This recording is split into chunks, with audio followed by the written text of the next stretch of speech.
Welcome back to A Plus Parents, everyone. And I got a treat and a delight for you today. We have Miss Cindy West with us. And Cindy runs what's called the ourjourneywestward.com. So I'm going to have her tell you all about what that is. She was a public school teacher a long time ago, but science and nature, that's her passion. She loves it.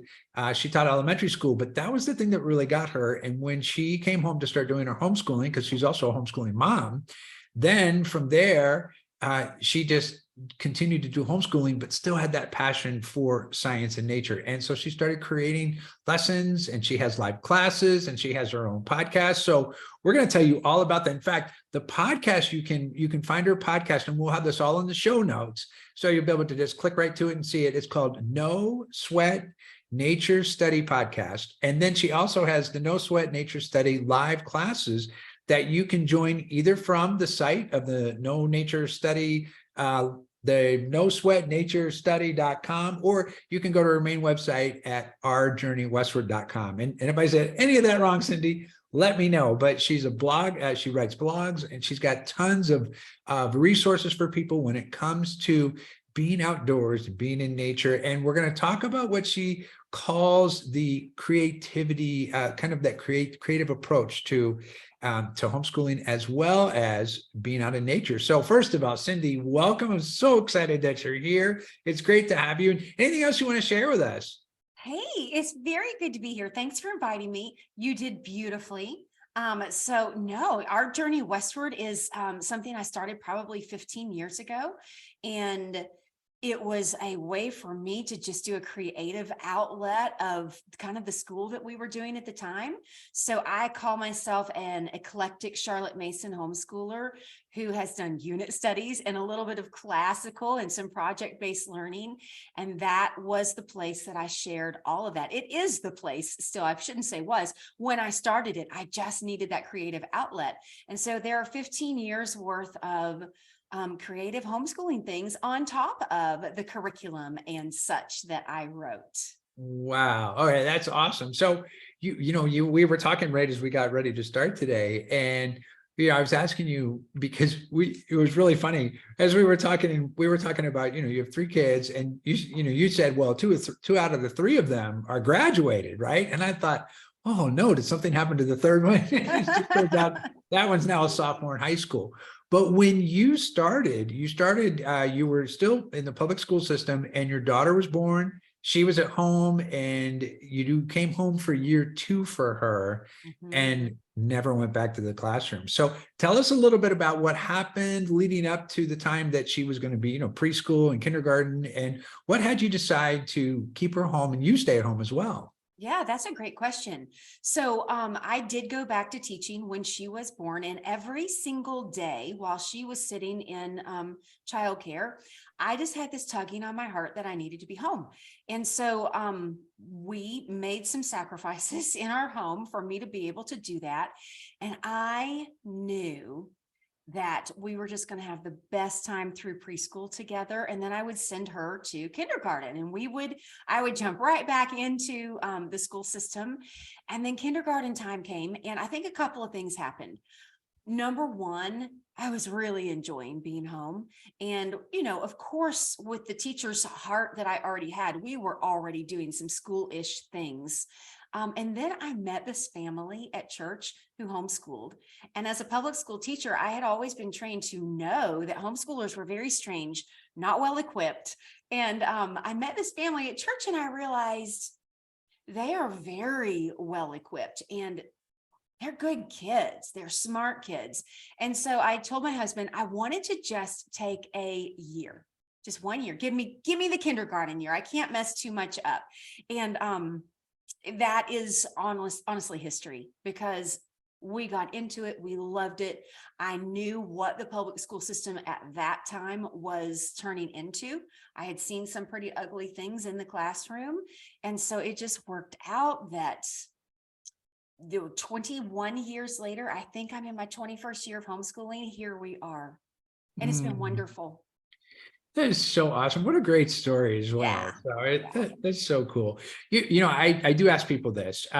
Did you notice, because I've had everybody that answered this, they all have, the way that their answer turns out is a little bit different, but they all have the same answer, which is kind of a funny thing. Did you notice when you first started homeschooling that what was there, especially because you were a public school teacher, that you made your house into that little schoolroom, right? And then it turned into whatever it turned into. That's where everybody Right. goes somewhere different, but everybody has that same story. Did you have that happen too? It's like, okay, well, it's Well, going to I be would like say in school. preschool, we certainly did. We had our little table and we would do the ABCs and I'd put all the stuff up on the wall, just like I had done in the classroom. I started reading early on though. When I thought maybe we might homeschool, I read For the Children's Sake by Susan Schaefer Macaulay, which is the best book in the world. You hear so many veteran homeschoolers like me mention that book. And it changed everything about my philosophy of education. So I'm thankful that early on I read that, and we didn't really try to replicate school at home as much as maybe I would have if I hadn't read that book ahead of time. Well, that's great. Good. Well, you did your research. Good job. Right now, as an educator, as a homeschool mom, you've been at this for 20 plus years, right? For you, I know that for you, you say that homeschooling creativity is so important for you. So why is that? Oh, goodness. I'm going to turn my phone on Do Not Disturb really quickly. That's okay. Creativity is just so there are some children who absolutely love to open up a book, do whatever's in that book or that workbook, answer the questions, write out the short answers, take the tests, move into the next book, move into the next workbook, and get through their day like that, day in and day out. There are certainly some. I probably would have been considered one of those kids. I don't know if it's because I loved it or because I was really good at wanting to follow the rules and doing the right thing. So most of the kids that I've met over the years, and I've taught in a lot of situations. So I've taught in co-ops besides public schooling, co-ops and Sunday school classes and vacation Bible schools and STEM clubs and nature clubs. We've done all kinds of different kinds of opportunities for our kids. And almost always, I find that when you teach creatively, you do a couple of things. You reignite a passion for learning that even if they didn't know they weren't super interested in what they were learning, they're like, wow, I kind of like what we're doing here now. It doesn't just feel like the monotony of what I have to do and get through. And what I find is creative learning allows kids to make connections with the learning in ways that make impressions in their mind so that the information that they're learning is remembered rather than just thrown into the head, regurgitated out in whatever the assignment asks for that to happen, and then shoved back out the back door so that more things can be put in. So that's the basis of why I really believe in at least pulling in creative learning here and there. It doesn't have to be 100% creative learning. Gotcha. Well, I can tell you now, I know that there's people, they're in their cars, they're at home, they're doing whatever they're doing as they're listening right now. And they're saying, yes, I want that too. I want that too. Okay. So give us some examples of what does that look like when you say, creative homeschooling or creative learning. What are some examples that people can, because they probably either they've thought about doing it, they may be doing it and may not know that there may be more to go there. So Oh, how that's about a great point. Yeah, fantastic. So there are a million examples I could give. Let me tell you really quickly how this was kind of born. And then I'll give you some examples. I have a kiddo who was a challenge, very active, had non-diagnosed ADHD. I know that if we would have taken him into testing, it would have been off the charts ADHD. And I needed to find ways to wrangle him, for lack of a better word, and make him interested in the work. So it was from that. And then the For the Children's Sake, I think really prompts you to think about school differently as well. So I'd say all this information and then the situations put me in a position to say, okay, we've got to think through some things differently here. So let's go with something that's just as simple as spelling. So for this particular kid to open up a spelling workbook and do the assignments in the workbook, he would do them and he'd do okay. But we were not internalizing spelling rules or understanding anything about all that huge list and all the things that we had. Why is it not connecting right here? So when I started thinking, he's active, he loves to move, he loves to be bouncing everywhere, I thought, okay, bouncing ball, let's go outside. And so we took the ball outside and just in different ways. We would play catch with a baseball. We would play horse with a basketball. We would sometimes just, if he was younger and couldn't really catch very well or do a basketball very well, sit on the ground, and being outside was kind of important for him. So sit on the ground and just roll the ball back and forth as we shared in the spelling of these words. As we played horse, and if somebody misspelled, they were out, or they missed that word, and to see who could get more words correct. And so that's just one simple example that motivated that kid to really think about spelling. He didn't really know he was thinking about spelling. It was a secondary thing that all of a sudden the spelling was there in his mind, because I was connecting some creative learning in ways that matched with what his learning styles were. Another example could be, let's say you've got a kiddo who's super bored with the textbook, and you're thinking, I don't want to get rid of the textbook because it's a good safety net for me. It's a good safety net for that kiddo, but I do know we need a little break. Well, you can take one chapter, the very next chapter coming up, and you can say, we're going to learn the information from this book. So let's say we're learning about the Revolutionary War, and let's say we've come to a chapter about the Boston Tea Party. You can take and say, we're not reading the textbook. We're not answering the short answer questions. We're not even going to do the test. Instead, we're going to go get 2 books from the library.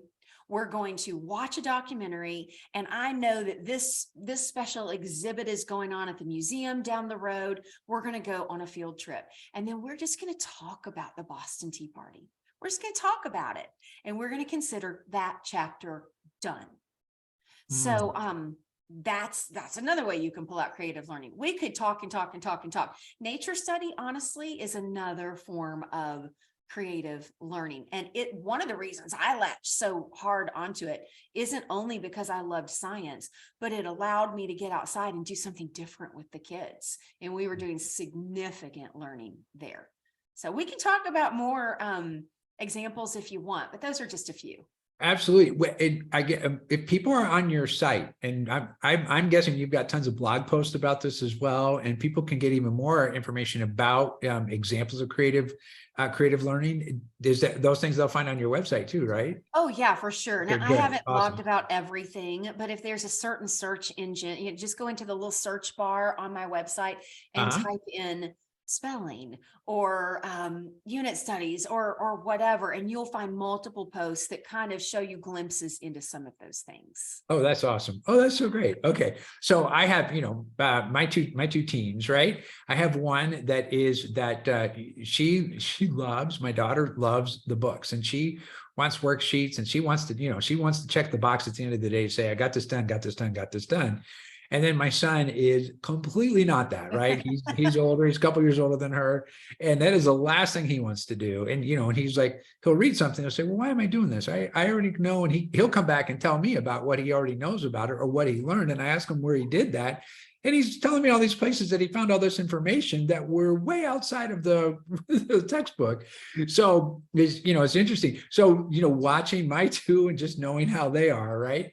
What do you say to parents? Because I have one of each, right? Well, what do you say? Because there are some that, they just want to get through school. And I do have to say, my daughter's that, she likes to check those boxes because she is our social butterfly and she wants to get out and do things. And she's into all these activities and she's into studying languages. That's her big thing. Oh, Right. It's super cool. Right. wow. So she's up to 4 languages and she's almost 16. So it's pretty cool where, Wow. where she is. Right.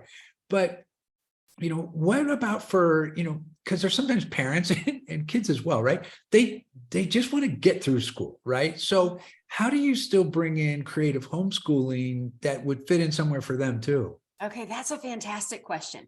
And so luckily, I have one of those kids who just wants to get through school. And I want him to not just go through the boxes because he doesn't pay a lot of attention in that.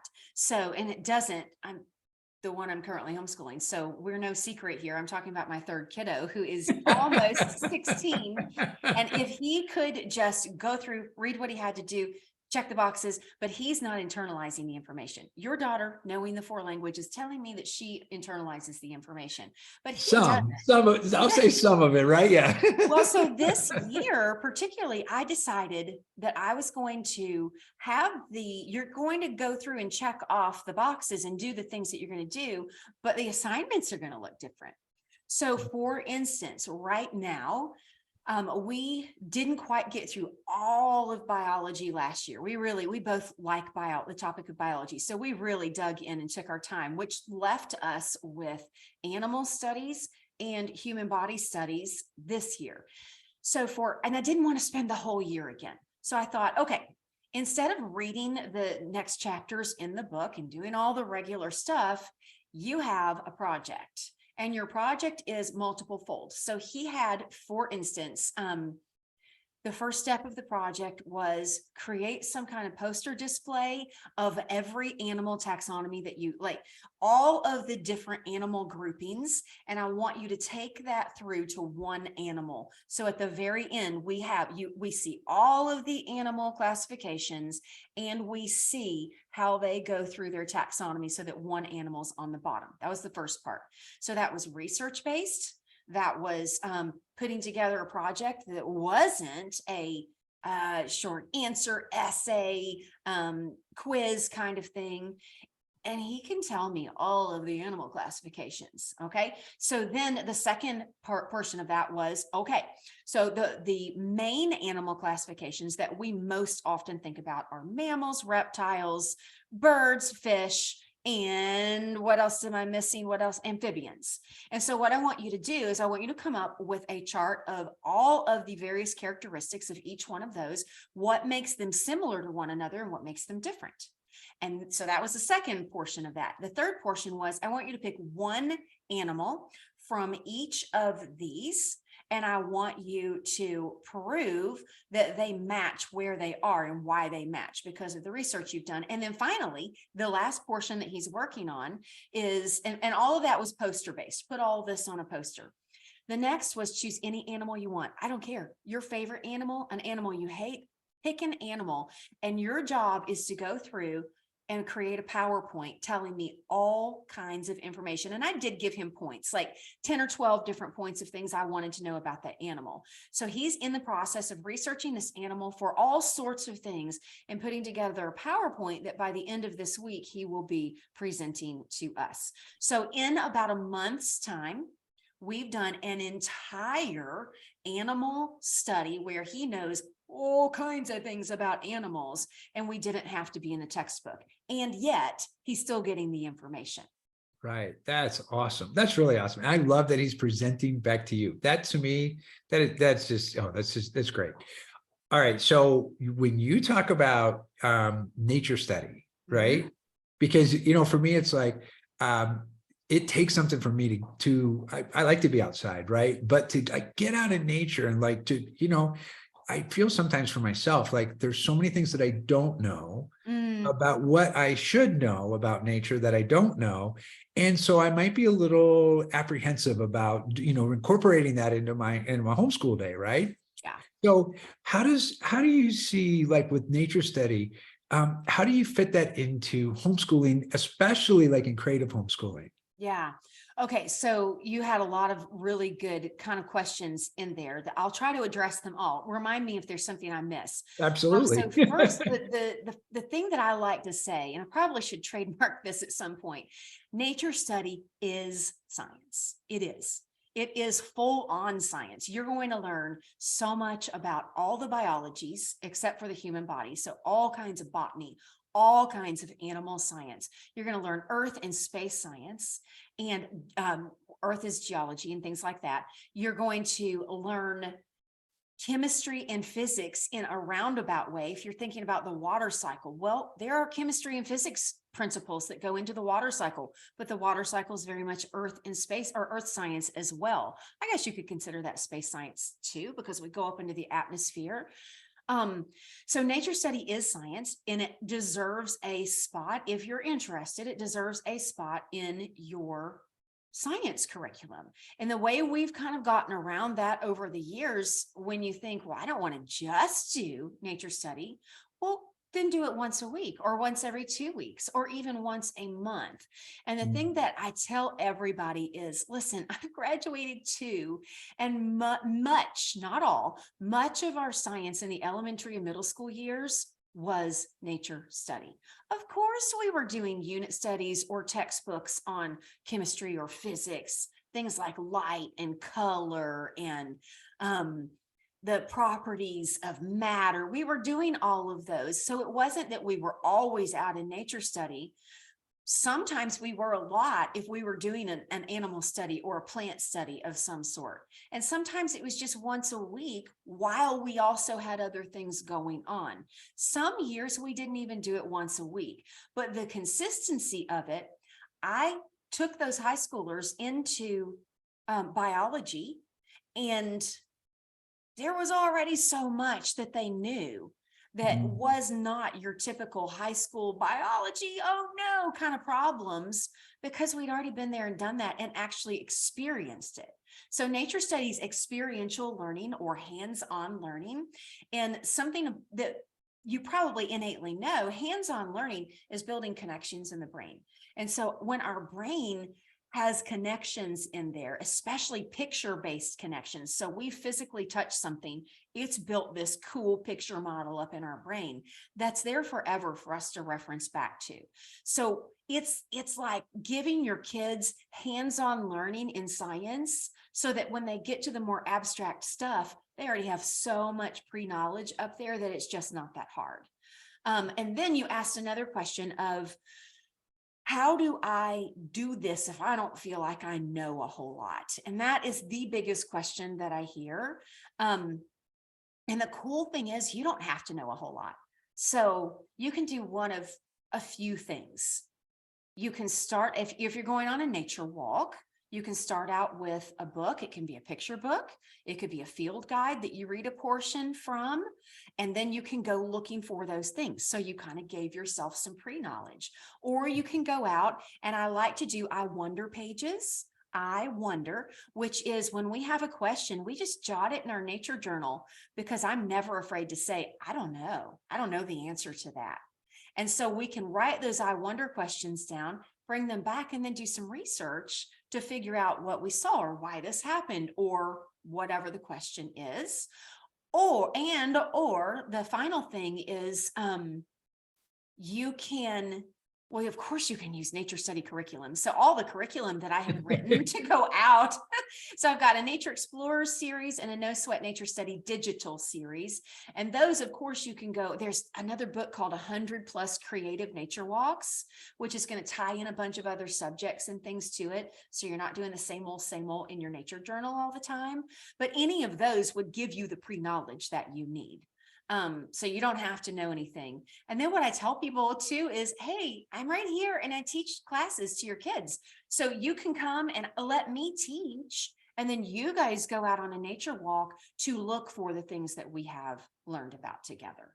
Right. You know, as you're talking, right, I noticed something, because people will tell me this about math. You know, I get super excited about math, and I start talking about it, and people are like, oh my gosh, that actually sounds really great. And then they're like, yeah, but I don't want to do that. Right.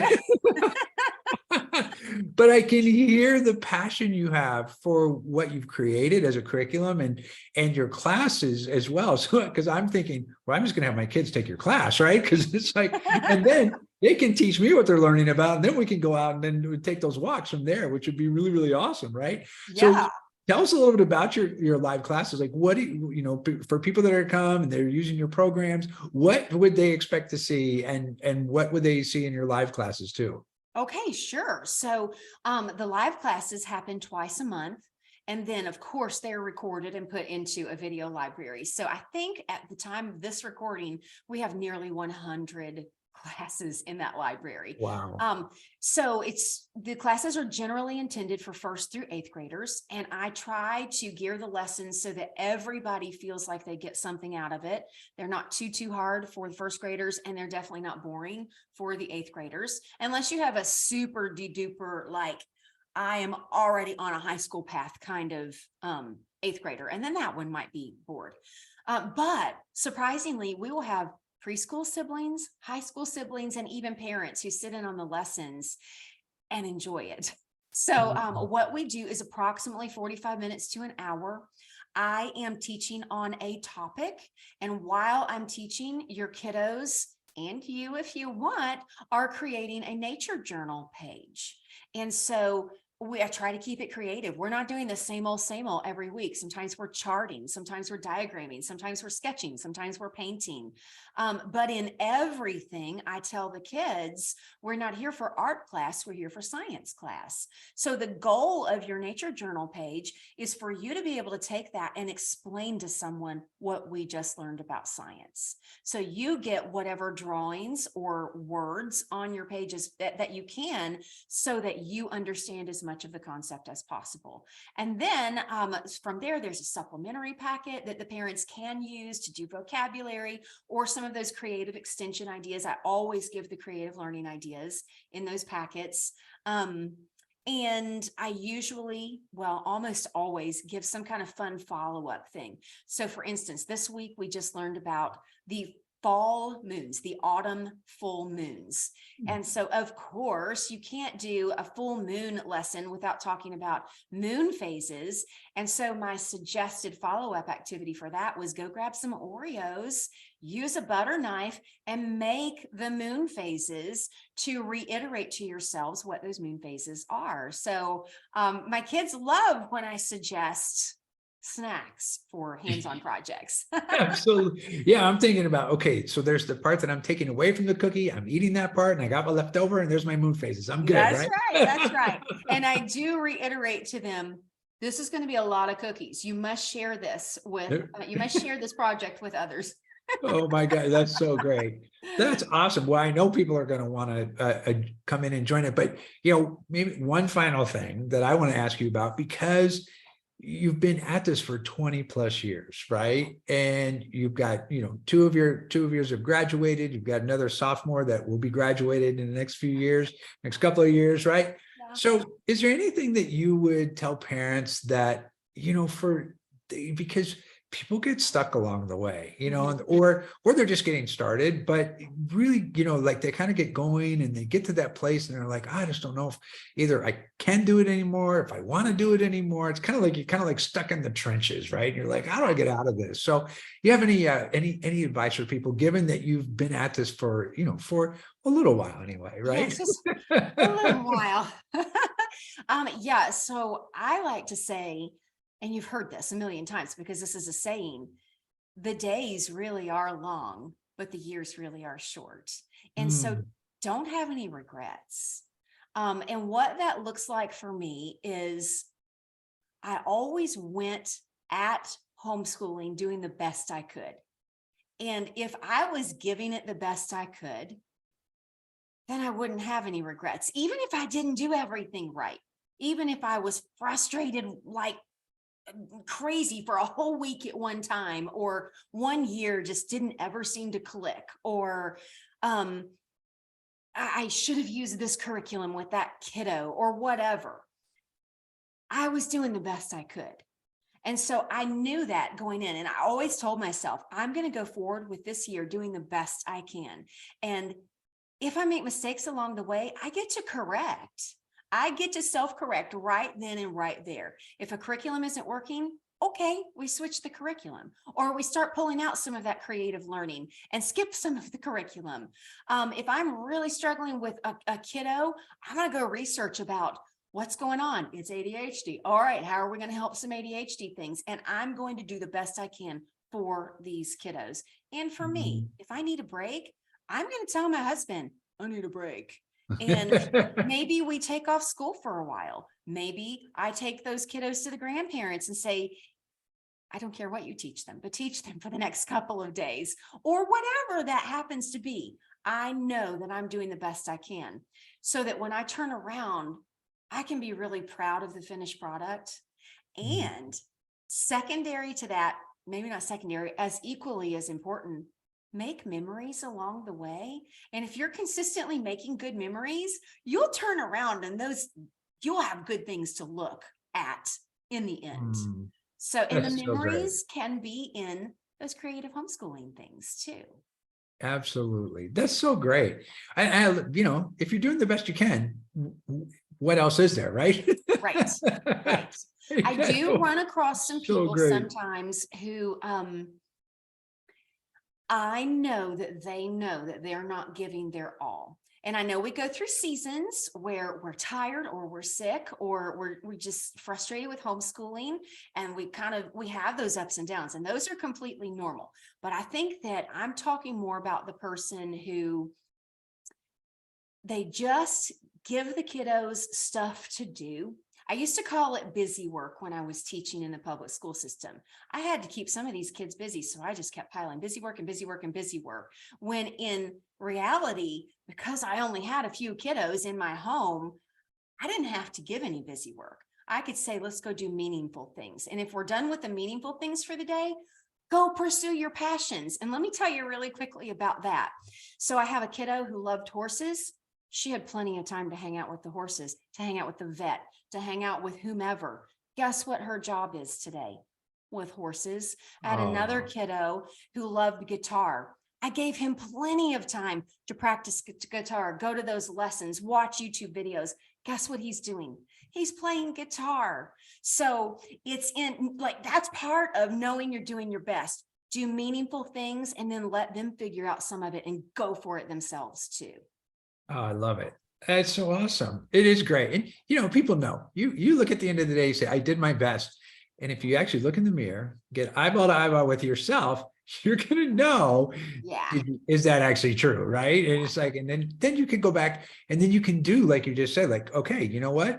I said I did my best. I'm looking in the mirror and it's like, the person in the mirror is disagreeing with me. And you can self-correct, like you said. It's like, you know what, that's not you just like, oh, you know, I really wasn't doing my best. What would that look like? And you can get right back to it. So that's awesome. And that can happen multiple times through a year. Absolutely. I've already looked into the mirror one time this year. And I think that happens to me probably multiple times a day, right? So we're going to self-correct a lot. Oh my God, it's so great. Well, Cindy, thank you so much for being here. And tell everybody again, the best way to reach you is through your website, which is OurJourneyWestward.com. And I am Our Journey Westward on Facebook and on Instagram. I hang out on Instagram a little bit more than I do Facebook. So yeah, you can find me anywhere. Oh, that's so awesome. Well, and we'll have all of your links up in the show notes for people. They'll be able to find you. And it's just so great. Thanks for being here. It was just really great. Thank you. Let's plan on doing this again so we can find out more about how things are going this year. Sure. I want to follow the journey of your 10th grader. So let's see how they're doing, because it sounds like, you know, our kids are about the same age. So we'll kind of track and see how they're doing. So that'll be awesome. So you'll need to check in with me in 3 years when I'm not homeschooling anyone anymore and see if I've crashed and burned, because I love this life. Yes, it's like, what do we do? You know, what do we do after that? So, okay. So thank you for having me. Absolutely. It was my pleasure. And I know definitely people listening today, they loved it. So Cindy, thanks again so much. And we'll see you next time. And everyone else listening in today, see you next time on A+ Parents. Bye, everyone.